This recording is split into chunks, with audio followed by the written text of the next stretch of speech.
Yu Darvish, bad news for the Padres. Expected to open the season on the injured list. This from Dennis Lin. Darvish has elbow inflammation. He's 38 years old. You see the rest of the rotation. They're competing for 2 opening day spots. But Dan, this is especially disappointing that Darvish is going to be out. Let's listen in to Mike Schilt first. He's in a rest phase. Did not play catch yesterday. Going to go a couple days, just give it a little bit of a rest, work on some other things physically, and then reboot. We'll determine that as it goes. But just taking a little break from playing catch and go from there. Well, it makes a couple, 3 guys that are competing for the last spot create an opportunity to open up one more. So that's one thing that's wonderful about this game is, the opportunities that can be presented. And all those guys have worked really hard to put themselves in a good position, and we still have a couple more days where we have to make some hard decisions.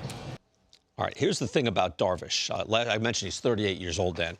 Last year, he only pitched 81 innings. He missed a good bit of time, but for personal reasons, had to leave the team. He had a 3.31 ERA, which is good. But then he went out in the postseason, and he looked fantastic. He had 2 excellent starts. So there was a real thought that, hey, you know what? Yu Darvish is going to be the old Yu Darvish again, and that's going to be a very good rotation. What about missing him now for a period of time? It's going to be significant when you're trying to catch a team like the Dodgers. I think head and shoulders right now, the Dodgers are the best put-together roster there is in the sport.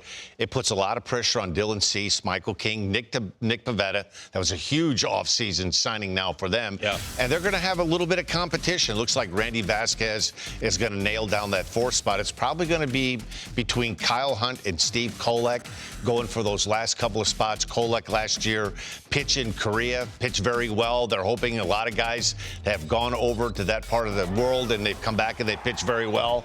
Michael King's going to have to come up big. Dylan Cease. The funny part about this, Brian, about 2-3 weeks ago, there were a lot of rumblings to the Cactus League that maybe the Padres were shopping Dylan Cease to see if there were any buyers out there. I think right now with Yu Darvish going to miss some time, we don't know how long, there's no chance they're going to deal Dylan Cease. See, yeah, they're still stacked at the top.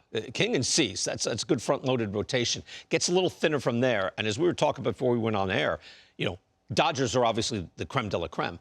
Diamondbacks are much better. They get Corbin Burns. Giants are improved a bit. So you don't have much wiggle room here if your rotation is thinner. Yeah, I think the sneaky team to watch is the Giants. I think Justin Verlander is going to bounce back and have a really good year. I'm a big fan of Logan Webb. This guy is a pitcher, man. He doesn't blow up a radar gun, but, boy, he goes deep in the games, too.